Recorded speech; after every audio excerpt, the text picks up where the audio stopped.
everyone. Welcome to another episode of Yale College Voices, where we dive into the stories and experiences of individuals shaping the Yale College community. And for those who don't know me, I'm Darice Corey, your host. And today I'm thrilled to be joined by Jeanine Dames, a transformative leader in career development and student engagement at Yale College. So thank you for joining me today, Jeanine. Thank you for having me. I'm very excited to be here. Oh, I'm so excited. So I'm just going to read your bio and then we'll get started. So Jeanine oversees the Office of Career Strategy and the Office of Fellowships, guiding Yale College students as they explore career paths and postgraduate opportunities. Before stepping into her current role, Jeanine served as a director in the Career Development Office at Yale Law School and a senior associate director in the Career Development Office at the Yale School of Management. Her career journey is fascinating. Prior to joining Yale, Jeanine held roles in career services at Fordham Law School and the Cardozo School of Law. She started her career as an attorney, specializing in real estate and environmental law in New York and Connecticut. Additionally, she dedicated her time as a pro bono legal counsel for South Brooklyn Legal Services, demonstrating a commitment to service and community. So today we're going to hear more about the experiences that have shaped your world, Jeanine, and explore your insights into career strategy. And just get to know you and talk about why you love doing what you do. So thank you for coming today. I'm so excited. Great. I am too. Excellent. Awesome. So if you don't mind, tell me a little more about, where you grew up and maybe experiences or individuals that sort of influence your childhood? Yeah, sure. Happy to start there. So I grew up in New York, in Orange County, New York, which is about 45 minutes north of Manhattan. Had a lot of family in Manhattan, so was often in the city and Long Island, just kind of, all around that kind of area. And so when I was, both my parents were in education. My father was a high school teacher for many years and then did some college teaching later in his career. And my mother was actually a French teacher and then became a superintendent of schools. So a lot of education around us. And I'm the baby of three. So two siblings who are older than me. And growing up, I originally wanted to be a veterinarian. Oh, interesting. Yeah. Really? and so people always say careers are not linear, but when you hear the stories, you really know they are not linear. And you try things and you realize you don't like them, and then you try something else and you didn't like it, and then life happens and puts you in a different direction. So that was kind of a lot of my career journey. But yeah, as a kid, I wanted to be a veterinarian, love animals. Really? And when I went to college, so all throughout high school, I worked with veterinarians, did volunteer at the Humane Society, things like that. And so I went to Cornell, and I actually majored in animal science. So I have a bachelor's of science in animal science. Interesting. Yes. Never knew that. which is kind of funny. So when the students come in and talk about organic chemistry, I'm like, I know exactly what you're talking about, and I know exactly how hard it is. But it was, I loved the program when I was in it, so I actually did complete that program. But I actually realized I didn't love medicine. Oh, really? So I did not go to veterinary school, obviously. Right. But I joke that I do have very well-trained dogs. Come train mine, please. It is a labor of love. I still have a real passion for animals. So I have two dogs. I've always had dogs and really all animals. But I do really love training them. It's a lot of it. They're older now, so they're kind of set in their ways. But that's kind of the fun of it. So. Oh, interesting. Oh my gosh, I never knew that. So what, when you think about your early years, when you sort of transitioned from wanting to go into being a veterinarian, what changed? Like when you realized you didn't enjoy that part, what changed for you? Yeah, it's funny. I've joked with people. I wish I had learned that sooner. Maybe really? I would have not taken some of those science classes because they were rough. They were hard, right? But it teaches you to study and all the things it does, and it is kind of, it's funny that they now become an anecdote in my life. Really? I dedicated so much time to them at the time. Yeah. But then when I probably decided like junior year of of college, after I started doing some of the medical experiences, that it just wasn't. It wasn't for me, the medicine part of it, and I actually probably enjoyed more the policy side of it. So I decided to think about law school, and in my mind at the time, 21 years old, 21 years old, I was fascinated by the Endangered Species Act. And it was about the time in the early mid-90s that it was up for reenactment. And I was really fascinated and kind of devastated with the idea that these animals were becoming extinct. And I kind of still am devastated by that idea. So that was my goal originally in going to law school, to work on those types of environmental issues. So I think that the science preparation actually prepared me really well for law school, because both are very intense programs. And so I had really good study skills. That's amazing. Learned how to pivot that way. But then what was interesting was that then life started to happen, right? And although I was so fascinated by the policy work, that type of policy work would have been in D.C., or would have been at the time. I think it would be different now, but we're talking early, mid-90s when technology was certainly not as advanced as it is now. So it would have involved me being in D.C. or maybe California, which was kind of the cutting edge area of environmental law when it came to like animal issues.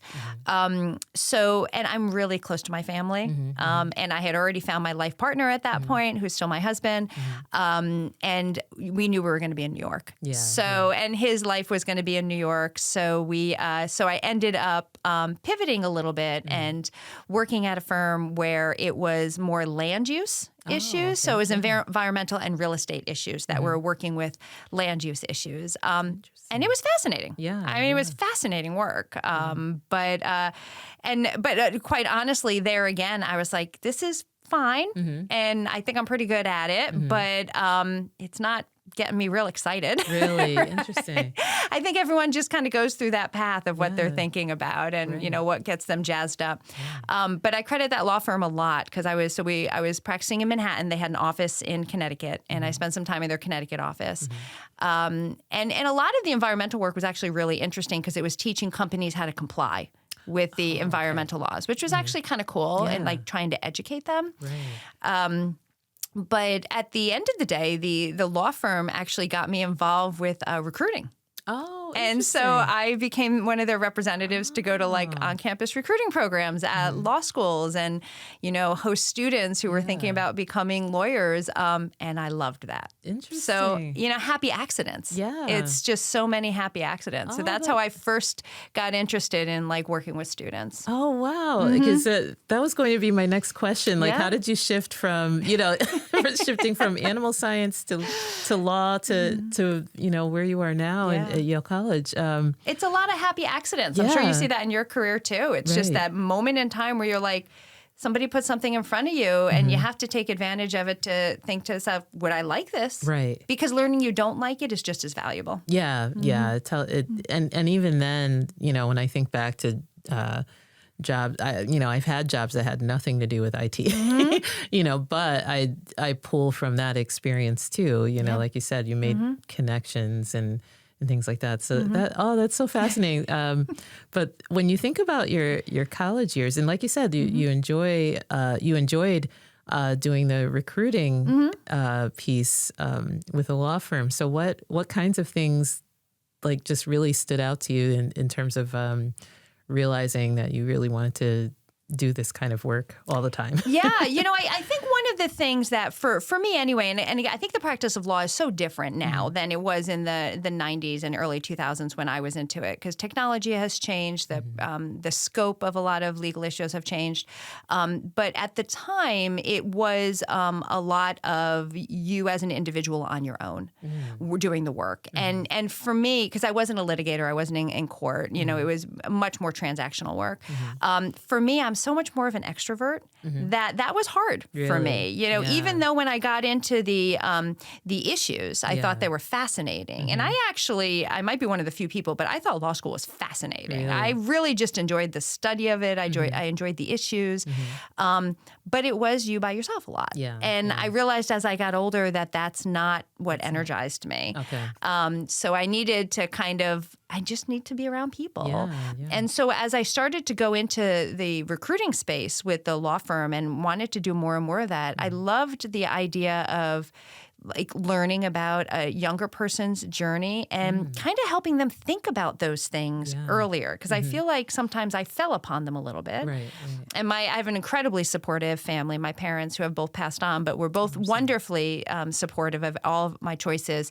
But they knew that what they had done, in the area they were in. So I just thought it was such a cool thing to be able to give, younger people just starting out, students, this perspective of, it's okay to just try something out or just explore down that path a little bit and be like, it's not what I want, and change directions.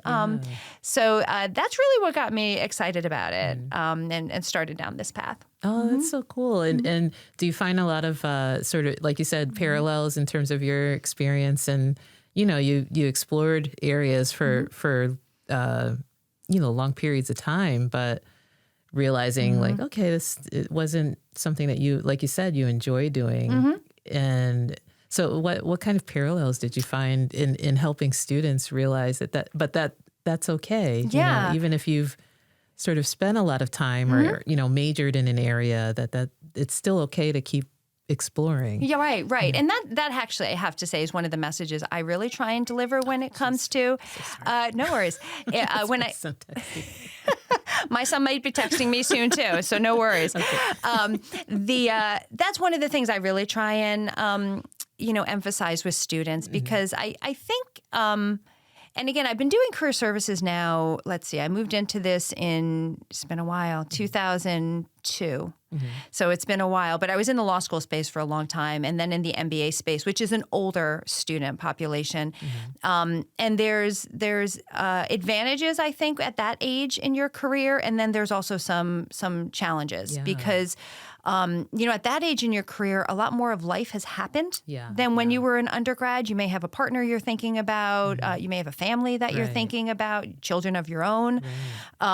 So in some ways, not all, but in some ways, our undergraduates have a little bit more freedom in thinking about choices, because for many of them, they're just thinking about themselves. Not all of them, but for many of them, they're just able to think about what's right for me right now. So I think that was a huge thing for me to realize that this was the moment that I could think about all these things for myself. I think that many of the students I've worked with now versus in the early 2000s have a harder time of letting go than those things that they've pursued for a long time. So it's almost as if, I'll be honest, some of them, like when I decided I wasn't going to be a veterinarian, even though I wanted to be a veterinarian since I was a kid, and maybe I'm just looking back in positive rose-colored glasses, I think they say. Is that the phrase? I'm looking back on it more positive than I thought at the time. But, for me, I feel like I said, okay, that's not for me, and I moved forward. But I see now there's almost like a little bit of a mourning period that people have to go through to say, I've always wanted to do this. And now what? But being able to be their cheerleader on the side to say, well, let's look at all of the things that you have accomplished and how you can pivot those into something else, because they're all transferable skills. And if the animal science major can then go to law school and then end up like, at Yale overseeing a career office, like really anything's possible. Anything's possible, No, and I think that's so important to remember, because I think, when I think back, I mean, I was fortunate where I knew I loved technology, but for students who explore an area and then almost feel like, okay, I've committed all this time to it, so I have to follow, almost that pressure of I have to follow through with it, even though I don't really enjoy it, and maybe they don't really, they really need that support to realize like, no, it's okay to change your mind. They really do. You know? And hopefully they're getting that from their family and friend group, but not always. And it could be that their family and friend group are not sure how to support that because they didn't go through it themselves. You know, I was fortunate. I had a family in education. So they knew education very well, but they also knew just the evolution of young people and how important that was. So they were always very supportive of us trying something, stumbling, trying something else, stumbling. So that's one of the things that I hope that I can continue to provide for our students. Oh, that's so awesome. So like what, when you realized that you enjoyed, is that what brought you to Yale, when you enjoyed doing the recruiting for the law firm? And then how did you transition to Yale? This is one of those moments of like life happening. Really? And putting you a different direction. So my family in New York and my husband's family is in New York. So we were living and working in New York. I had transitioned to career services. I had worked at Fordham Law School and then at Cardozo Law School and then Fordham Law School, actually. Both in career services. Both of them are located in Manhattan. They were wonderful experiences. And had we stayed in New York, I think I probably would have still been in that space. But my husband got a job offer in Connecticut. Oh, and my son was just an infant. And so life happened. Yeah. Right. And at the time, I was at Fordham at the time, and they were amazing. They actually set me up as a fully remote opportunity. So they were ahead of their time. Yeah. But the way the job worked, I really feel I couldn't do. I did it remotely for 2 years, and I was going into the city like one day a week or a couple of days a week, usually just one day a week. But I actually came to the point where I realized I couldn't do that job well and do my life well in Connecticut, even if the commute was one day a week. Yeah. Exactly. And I really am I do try and do the balance as much as possible. And I had an infant at home, and he was obviously the most important thing. Right. So I was like, I got to find a job in Connecticut. I know, because it runs that kind of back and forth can really make you, run you ragged. It does. And taking care of an infant. It does. It takes a a toll on your mental capacity, your physical health also. So it was something I'm so grateful for Fordham for those years, and it was such a wonderful place to work. But I knew I had to put roots down here, and I told them that, and they were so supportive and kept me on right until the end, until it worked out. So the law school space was the area I knew, and I did look at some law firms and talk to some law firms about going into private sector on the recruiting side. But I really knew I wanted to work more with the students and stay in that space. So when I applied for opportunities, Yale Law School is very small, didn't have an opportunity at the time.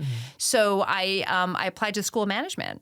And, I did not really have any MBA experience, but I had worked with professional level students. I worked with that age group.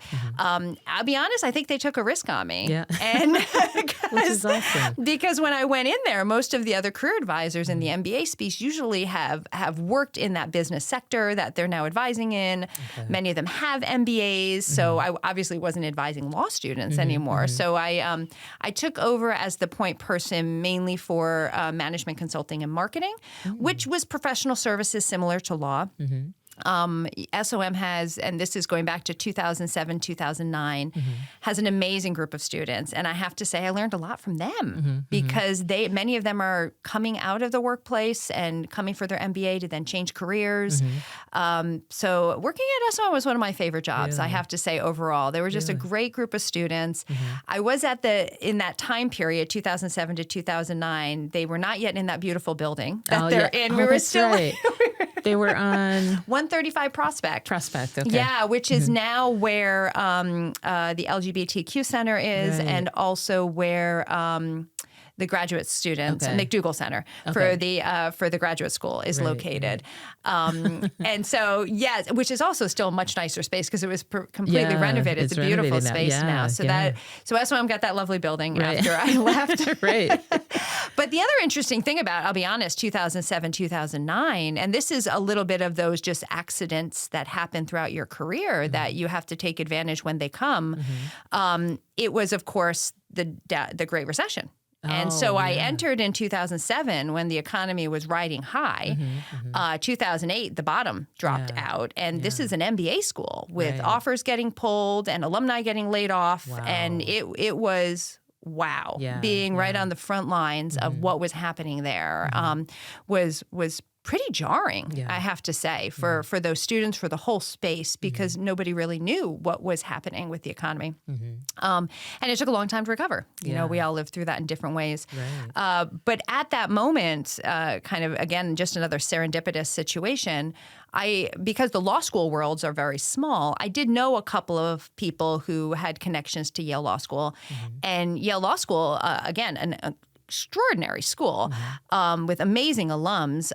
They were not immune from the economic downturn, and they had alums who were getting laid off from law firms who wanted to transition into business careers. Oh, interesting. And so I actually, had coffee with somebody just serendipitously over at the law school who I knew. And they said, we're starting an advising role. We're creating an advising role to work with our alumni making these transitions. And so here I was, this, random advisor who had the law school experience, but also the business school experience that was somewhat unique.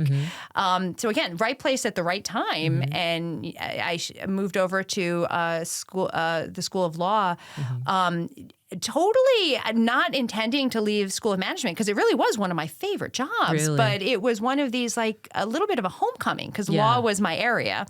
And who wouldn't want to work at Yale Law School when you were a lawyer, right? So, and the law school was amazing. Just everything that you would think, a wonderful group of people to work with, extraordinary students, extraordinary faculty.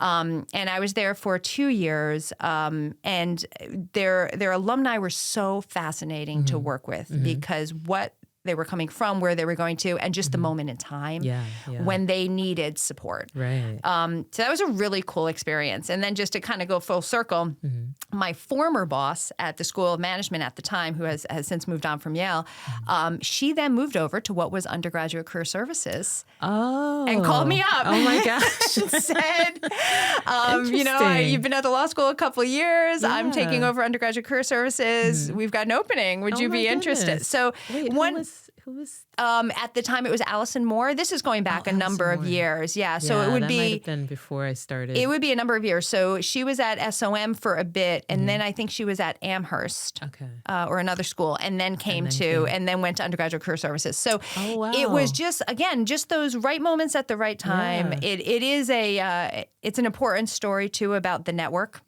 right? And just always doing a great job where you are, because you just never know when you're in those roles and people how they move around and who knows who, and when you're good at your job, people remember it. So that's what brought me to what is then evolved and become the Office of Career Strategy. Oh, that's an amazing story, and I totally agree. It's I wish I learned that lesson when when I was in college, because and I've always shared this in other episodes where I was so introverted and just didn't have having conversations can make the world of a difference in terms of your career journey, and like you said, the right place at the right time. It is, and letting people know where your interests lie and what you're good at and where you hope to grow. Not with immediate expectations, but just saying this is actually really interesting, and and maybe some of it is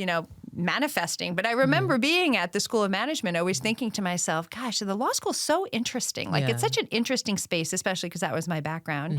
And then I remember being at the law school thinking, gosh, the college is so interesting. Like, I wonder what's going on with the college, because when you're at the professional schools here, although you're still part of a university, it's so easy to just keep your head down and focus. I mean, in all of our jobs it is, but at the professional schools, it's even more so because everyone's in one building. Your classes are in one building. All your students are there. Right. So you never get out into the community. Right. So I think I'm really fortunate to have kind of had those moments of experiencing different parts of the university. Oh, that is so cool. So since you mentioned, career strategy, so tell me a bit more for those who, I'm hoping students always come to you, right? But for those who don't know, can you tell us a little more about the department and what what you offer and your role there too? Sure. So I'm blessed. I oversee the office. So we have a team of advisors and employee relations specialists and operations specialists.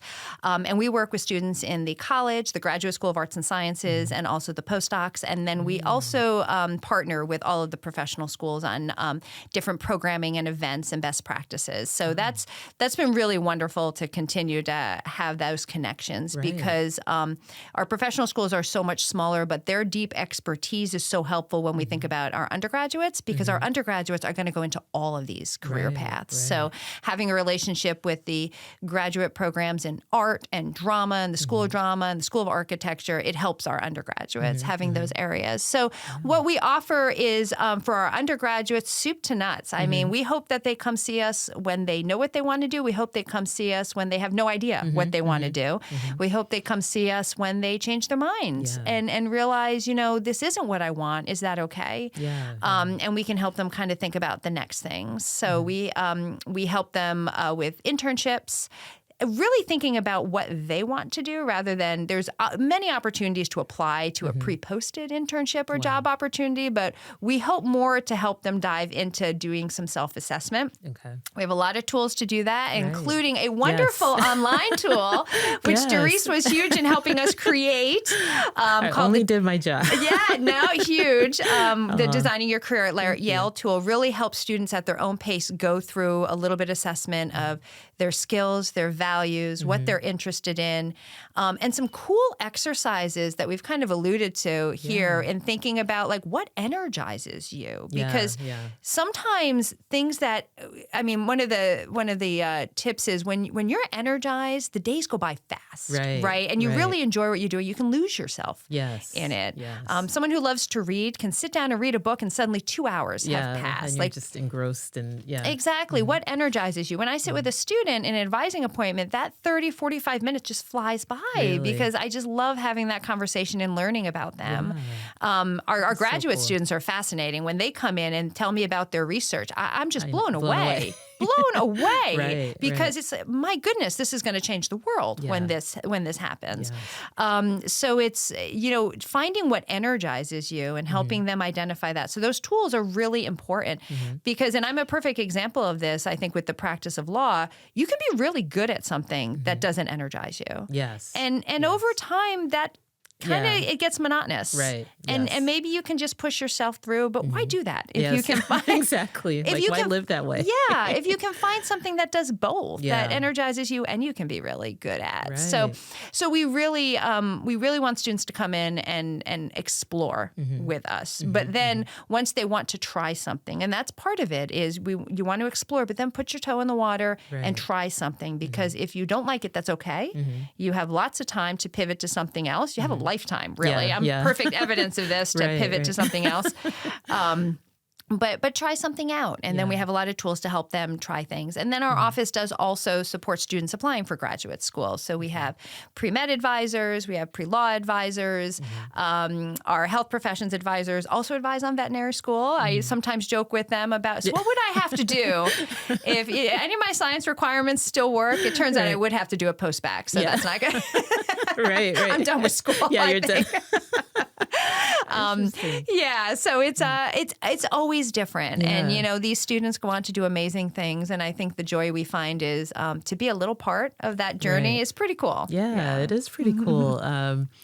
I love that, and thank you for the shout out on it's amazing. Or do you want to talk about that too? The design. I would love to mention it. So Designing Your Career at Yale is a program. The tool was one aspect of the program. A few years back, we were looking for a self-assessment tool for our students because really all of our students and really just everybody, it's helpful to go through a process of thinking about your skills, your interests, what you're passionate about. And we had created things specific to Yale that we liked in worksheets and programming, but to bring it together in a structure.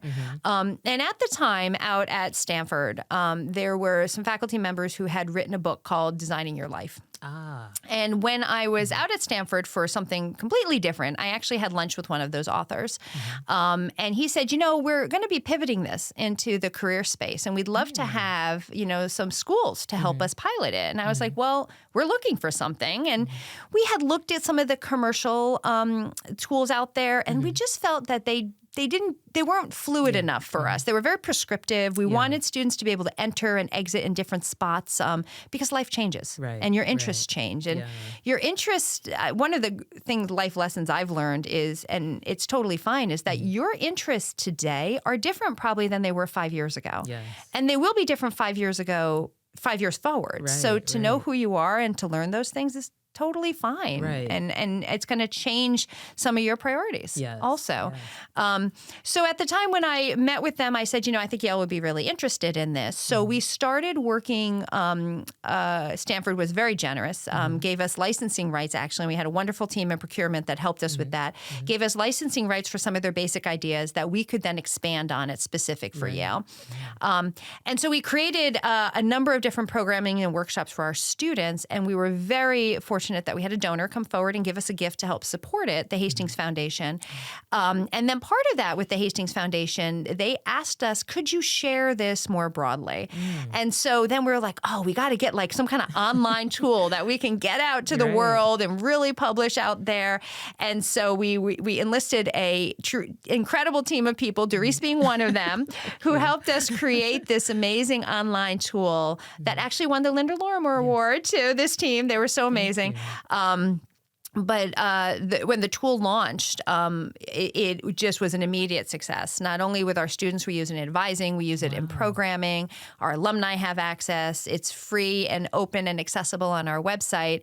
And then a number of our professional associations also picked it up. So I think as of just a couple of weeks ago, it had more than 10,000 sessions on it. Wow. Yeah, which is really extraordinary. Yes. The Hastings Foundation is thrilled. We're thrilled. Yeah. And the cool thing about it is students can enter and exit at any point. So we took all of the work that our amazing advisors had done around interests, values, and skills and incorporated into this idea of, life is about designing, but you can also always reinvent and expand. And, what you're doing as an undergraduate might change 5 years from now when there's a partner involved. And, you have to think about the partner's careers. 5 years later, maybe you have children and you're thinking about work-life balance. And maybe your your focus has changed also. Or you try something new that you never thought you'd be interested in before, right? You get involved with the PTA and you realize you love fundraising. Love it, right? Right. And it opens up a whole new area. Maybe you're actually interested in development and fundraising for nonprofits. So sometimes those things that come up. So that's the idea of the tool, is that you can use it at any point in your life. And you should be always, continuing to explore and grow and learn. There's no reason that we have to stop learning at any stage. Right. That's so awesome. And, even just hearing about it and, like I said, I did my job, but but it's so awesome to hear, the ripple effect.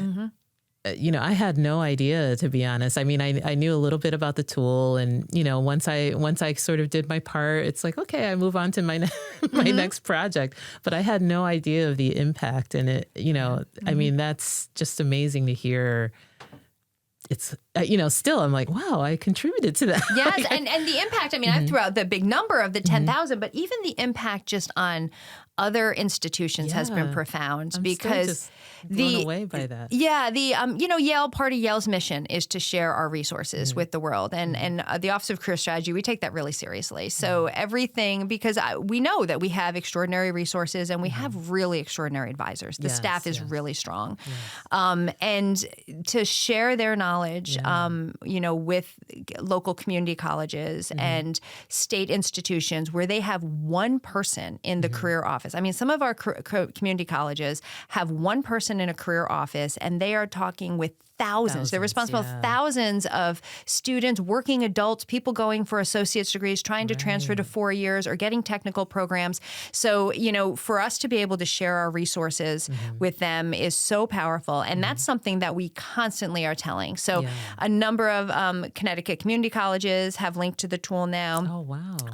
We had Central Connecticut State had contacted us to see if they could start putting it in their academic advising process, which we said, yes, please. That's exactly what it's meant for, because the fluidity of it is just it's so open. So, and that's enormous. And that's what Yale should be doing, which is exciting. Wow. And even as you're sharing that, it made me think of, I don't know if you've had like New Haven Promise interns, where they may, I'll probably mention it to them in case they're not aware of the tool, and they could use that to advise the incoming interns. Yeah, absolutely. So, because it can absolutely work for high school students also. And just the idea of knowing that this is a lifelong journey. You don't have to know exactly what you want to do at the time.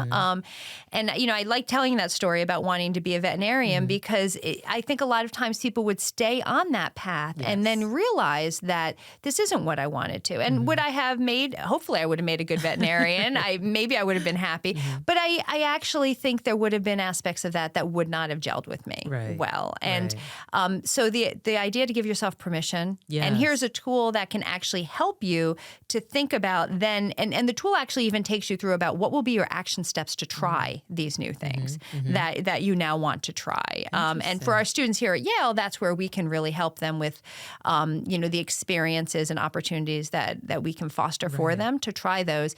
And for students at other universities, that's where their career office can help them as well. Just even how to craft that. How do I create a target list now of, I decided I'm interested in technology, but I'm a little bit more of an extrovert, so I want to do more podcasting, right? So how do you try that, right? That's where working with a career advisor can really help you kind of dig down into how do we make this happen now? Yeah, that is so amazing. And it even made me think of, when you mentioned that it's open to everyone. I mean, even, since I'm in IT, there's a learning and development team working on training for IT folks. And it made me think of this because that would be another great resource to have. Absolutely. So that's and one thing I want to express is just, as I said, I felt like, okay, I did my job. I did my part in the project, and I didn't realize the impact or how big it was becoming. But one thing I just appreciate is, I was so surprised when I received the notification of the Linda Lorimer award, and I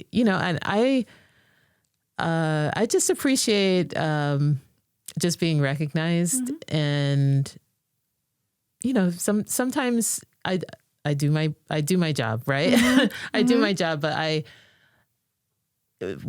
and not just for me, but in general for everyone, it's important to at least let people know, that you appreciate their work and that they do contribute to a really big, thing, and I honestly, I just appreciate that you did that so much, because it just means a lot to me, because I don't hear it frequently. So, a lot of times when I get calls, it's usually something's wrong, Right. There are many unsung heroes here. There really are. And especially at a university, but any workplace, anything we do, there are so many people working behind the scenes that we could not do anything without. And this team, you were critical on this. You say you did your job, but it was more than that. We had advisors in OCS, Krista McJunkins, amazing.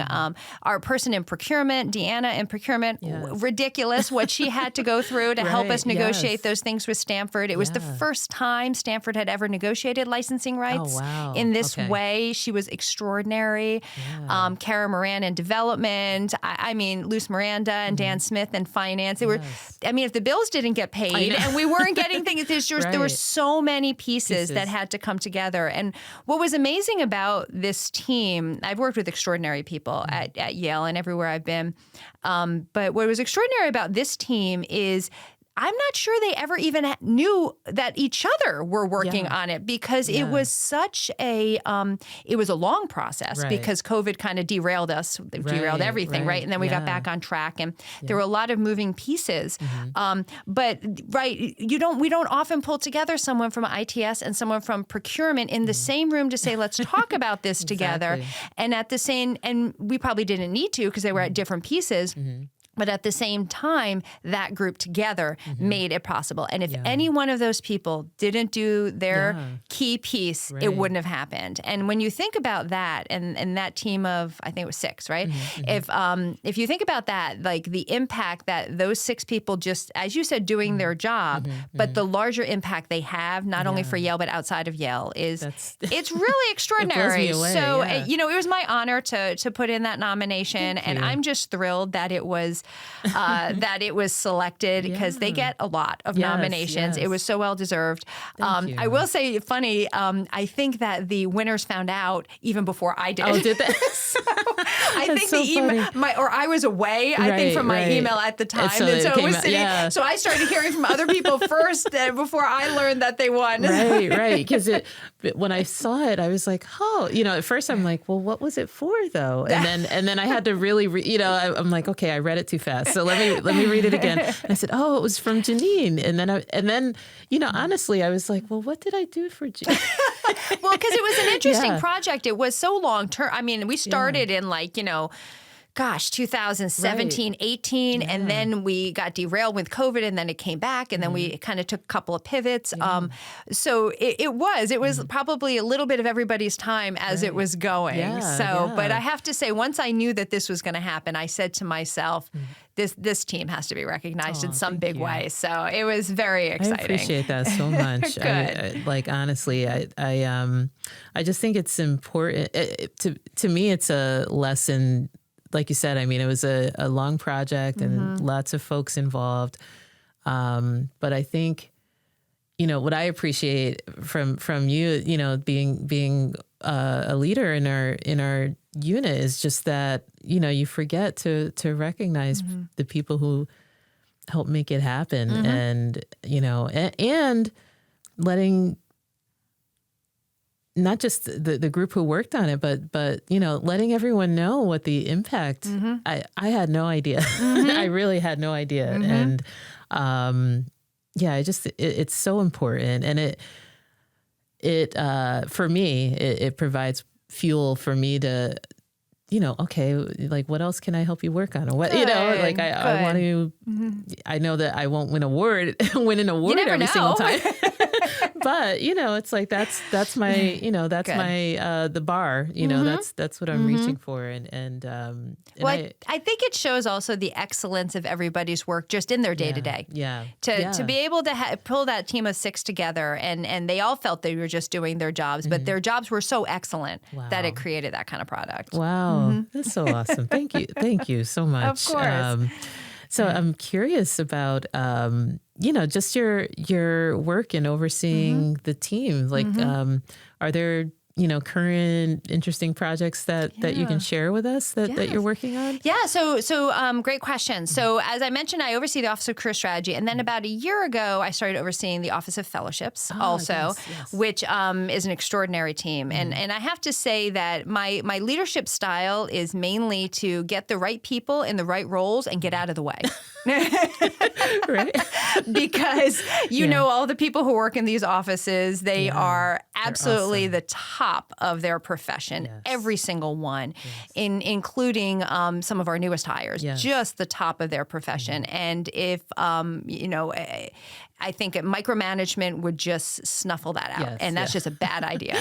Right. So I really do see my role as helping them just I'll let them know if I see something bad coming, but otherwise just let me get out of their way and support them in getting what they want to do. Wow. And what they feel is the best thing for our students. Because one of the interesting thing about undergraduates is, we talk about shifts in generation, but I would actually say that every 4 years we see little changes, which is really interesting. It doesn't take 10 or 20 years. Every 4 years, we start to see maybe there's a different way they want us to communicate with them, right? Or every 4 years, maybe there's, a different industry that becomes really popular. So it's interesting. I think that one of the things that we've done recently, we've always had a lot of student focus groups, but really trying to make sure that we're having a student voice on pretty much everything we're thinking about, because it does seem like things are changing quickly, which is interesting. I think technology has a lot to do with that. Yeah. We've all heard that funny phrase that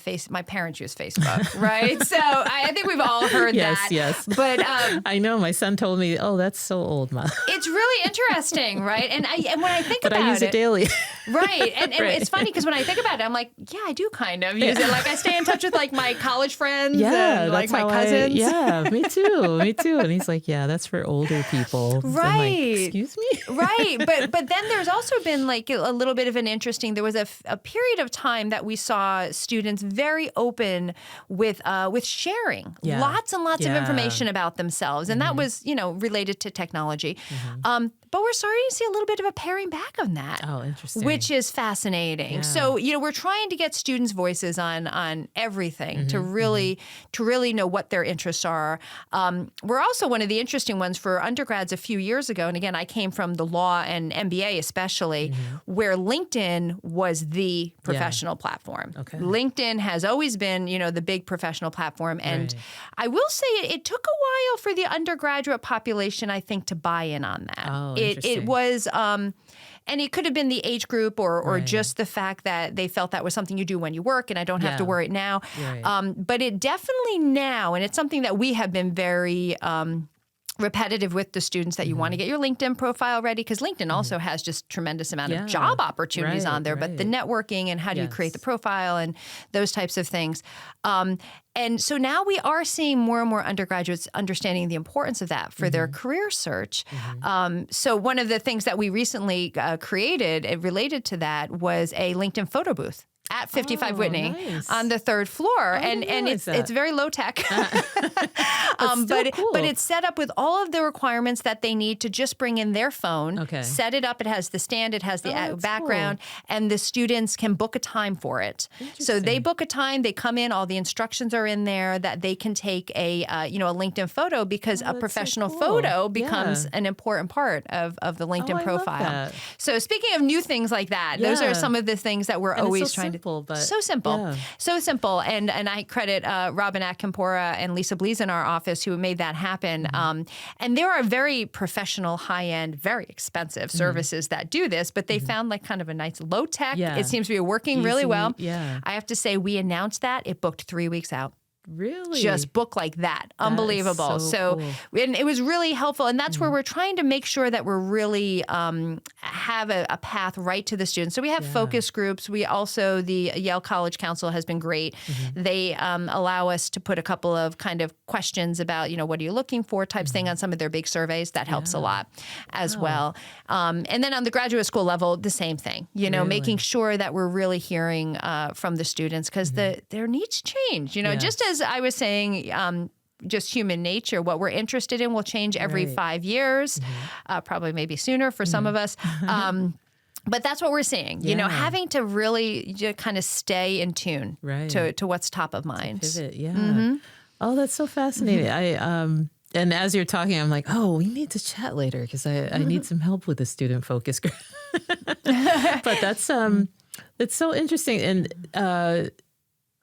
just to hear how something so simple as setting up a photo booth, and figuring out, what are, I don't want to call it a quick win, but it's almost like, there may be something just so simple that students need to, whether it's for building their profile or, getting their resume together, or, whatever, that, your team can provide, and I mean, I find that amazing that it booked, like you said. It was extraordinary. I mean, we would hire a professional photographer to come to all of our career fairs because we figure the students might be dressed for the career fair and might had the photo then. But, we don't have career fairs. Right. Yeah, and we don't have career fairs every day. Right. So it was really just kind of listening. It came up on, a quick I think conversation that we had with a group of our students that this was a need. And, we were like, okay, we can do that. And the Yale College Council was thinking about doing something. So we were like, let's partner, let's do this.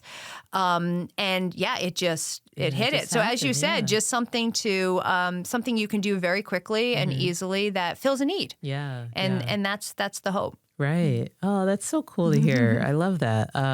I have to come and hang out with career services. Anytime. I know, you keep telling me, right? Just a couple floors below. Come visit us. I know, it's so crazy we're in the same building and never run into each other. We do. We get focused, right? We all focus in on what we're focused on. So it's nice that we can look up once in a while. Right. And that's important too to, when I reach out to my advisees this time of year during finals, I always say to them, there's a nice break coming, a rejuvenating break where you can, read fiction books and, binge Netflix or whatever you want to do. Right. But it is important during this time to have a coffee with a friend, it is. And look up and do something for yourself. Right, right. Yes. Thank you for reminding us of that because, and as I've always mentioned, just doing this podcast has allowed me to sort of poke my head out and have conversations with people like you and it's changed, it's changed how I do my work, but it's also helped me make connections, and kind of help my, IT initiatives move along a little more quickly than usual, Sure. Because once you start making connections, and I think that's, the biggest lesson is, like you said, all of these things that happen, or change were because you had conversations with people at the right time, and it really is, or that it planted a seed, and you just stay open to everything. Right. That's what I think the key is. You just want to stay open to every possibility, and also understand that every possibility may not work out, and that's okay. Right. Because there are so many other things, and I mean, in careers too, there are times in your life that staying the course might work out really well. Right. Because there's maybe a lot of other life things going on, and so the predictability about my career at this moment works really well for me. But then there's other times where you really can stretch yourself, absolutely. and try something new. Yeah, because even for me within IT, I'm not doing the same thing that I started out doing. You know what I mean? Like I've kind of dabbled in a little bit of everything, and you start figuring out what you love or what you enjoy doing and that type of thing. So and I will say, I really, in my experience, I've always appreciated that Yale has been really supportive of innovative, interesting ideas, like starting this podcast, or us creating the Design Your Career tool, or there's very, if it makes sense, there's always support for it. That doesn't always exist in other places. So that I think is a really, I think that's a huge prop to Yale. Yes, I have to say the same thing. I have colleagues in other institutions where, you hear their stories and you realize, like, wow, there are things that I'm just sort of, like I said, when we were talking about, hey, how often do I record the podcast, and there's no pressure. There's no pressure, and I've been allowed to kind of take it where I want to go with it.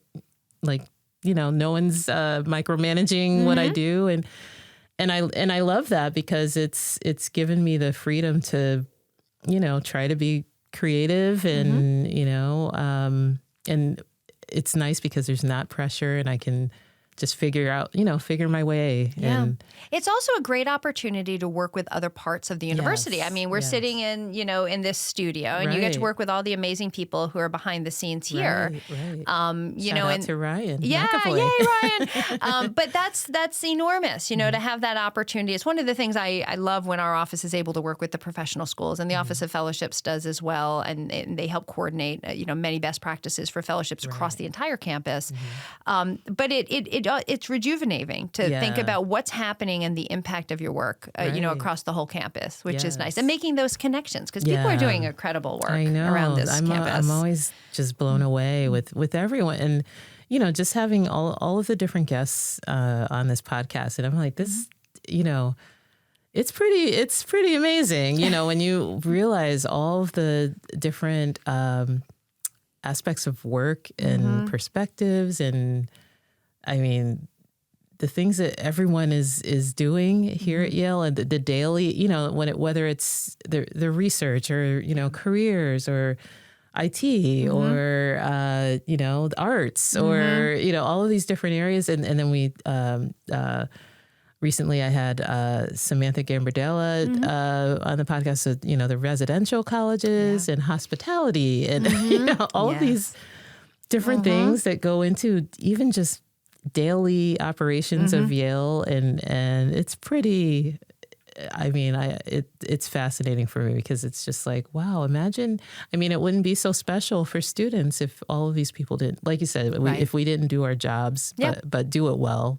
That's it, because all the pieces fit together and then something extraordinary happens. Yeah, that's what happened with the tool. I think that's what happens every day when you talk about hospitality and the dining halls. Yeah. I mean, the fact that I heard somebody speak a number of years ago about the number of lunches that are served on this campus. Oh my God, I can't even imagine. I don't even remember the number, but I remember being so shocked, and just it's like a well orchestrated dance that has to happen every single day. Every single day. And hundreds of people have to show up and do their job well. Right. It's just one little piece of the puzzle, but that puzzle doesn't happen unless every piece is there. Yeah. So it's so I think that's a cool thing to be a part of the bigger picture. Yeah, it really is. And that's what, has kept me wanting to be here. And as you can see, it's already almost been an hour. See, there you go. See what energizes you. I know, exactly. Yeah. The time goes by quickly. It goes by like that. It felt like 20 minutes. But I'm curious, Jeanine, like what, as you look forward maybe in the next 2 to 3 years, are there things that, in the field of career development or student engagement that, or fellowships, that you really would love to see or make happen in the next few years? Or do you have some sort of future vision that you've kind of been, I don't know, maybe it's just been kind of brewing and you're just, in the early stages? No, it's a great question. As I said, my life has been a lot of happy accidents. Right. So I'm not sure I'm much of a visionary, but really? I'm grateful for the team that is there, because I think that they come in with great ideas all the time that we work on. I think one of the interesting things that's going to shape everything in the next couple of years, and career searches are not immune from this, is AI, and we're seeing it already. And, AI is interesting because it came into the career space actually, I think, a little earlier than it did other areas in the interviewing. Right. Yes. Yeah, in the interviewing. So companies like HireVue and others were pretty new in this space about 5-6 years ago. So they were really ahead of it. But the concept being that your first round interview for many of our students now is on a computer with an AI generated series of questions that they then respond to and then submit. And when after that is reviewed, then they progress in the interview process. But knowing how that works and understanding how that works so we can prepare the students, I think is not. I think it was a challenge a few years ago that we are working on flattening that learning curve, because we're all learning it together. Yeah, right. It happened fast. And I think what ended up happening even before the Chat GPT was that was just starting to come out before COVID. And then it escalated because so many of our private company employers couldn't come on campus. Right. And they needed to continue to recruit. So there was the way recruiting happened changed literally overnight. And that was a little disarming for everybody, the students, the companies, us. I think we've done a nice job of flattening that curve. But now there's this next iteration that I'm appreciative that Yale has really been at the forefront of when it comes to academics, thinking about the ethics of AI. And the policies around it, and when should it be used and when should it not be used, and this is a lot that what we're doing in our office, and we're actually creating guidance. And, the Poorview Center's been wonderful in making sure we're consistent with Yale's guidance. But there's a lot of incredible power behind AI that can help students in a career search. I mean, years ago when I was in college, if you wanted to create a target list of companies, I'm going to seem so old, but like the internet was just coming online. Like you had to go to books. Yes, you had to go to books. To look for like a target list of companies. And now we have tips for how students can use AI to say, I want to be in, Washington, D.C. this summer, and I want to work on these issues, and I, want to do such and such and such and such, kick me out of a group of organizations that do this. And it's there. It's all about the prompts. But and that's a very good tool. Like you should use that way. But then also thinking about, but, when you write that graduate school essay, that does need to be your work, right? So that's where the lines are drawn, and where are those lines? And so that's been kind of a cool, interesting thing to think about. And it's actually fascinating because I think my law school training years ago, law school talks a lot about ethics. And so, it really ingrains it in you for obvious reasons. But I find ethical stuff fascinating. I really do. And I'm glad that Yale is like at the forefront. So I think that's one of the things that we've been thinking a lot about helping students to use it properly. Right. Because it's going to make things so efficient. And it's now, becoming more and more available to everyone. And you're right. It's learning to use it in a way that's, where, for example, folks are worried about it replacing their work, but it's or replacing them, but it doesn't have to, right? No. It's a tool. I totally agree. It's a tool in your tool belt. When it comes to the workplace, I'm actually like career service as the workplace. Personally, I'm excited about it because, we have a lot of students, and, our office is a good size, but we're not huge. Right. And with the graduate students and the postdocs, we have more than 10,000 students we're thinking about and postdocs. So the idea that, basic things like a resume review and things like that, and we already have some AI tools for those, can be more streamlined. Yes. Allowing our advisors to get into those more deeper conversations with the students. I think that's really exciting. It would make their job a lot more interesting too. Yes. Yeah. And exactly it, using it as a tool so that you can provide more personalized interactions. Exactly. With kind students. Of getting it more the efficiencies for things that are a little bit more mundane to get to that deeper interaction. So I think that's a really exciting thing on the horizon. It really is. Well, Jeanine, we could chit-chat all day, but this was awesome because I always appreciate just getting to know you, like things I didn't know about you and your background. I had no idea about animal sciences, and but and kind of going back to what you shared is, I love how it's a theme that kind of ran through, with you sharing your story, and then talking about the design your career platform, and like you said, just being okay with exploring where. I can only imagine that some students come in thinking, especially maybe first year students where they may come in and think, okay, I have to select this major and, this is my life commitment, that I'm making, and I have to work in this field. Yeah. And, and I think it's just awesome to hear and even comforting to hear. It's like, no, you've been on this journey and it's kind of I'm trying to remember who or where I saw the slide, and I may have seen it in different presentations, but they, the presenters talked about their career journeys, and one slide will say, okay, we thought it goes from A to B, and it's just one straight arrow, and it's actually like never linear. It is never linear. Right? It's so true. And I think that almost anyone would say that. I mean, even if someone grew up and said, I wanted to be a doctor and became a doctor, they probably took some turns around their way, and maybe they went into a different specialty they didn't think to, or a different city they didn't think to. But part of it is being open to it. Yeah, being open. Because that's when the most fun stuff comes, right? The happy the accidents tend to be pretty fun. Right.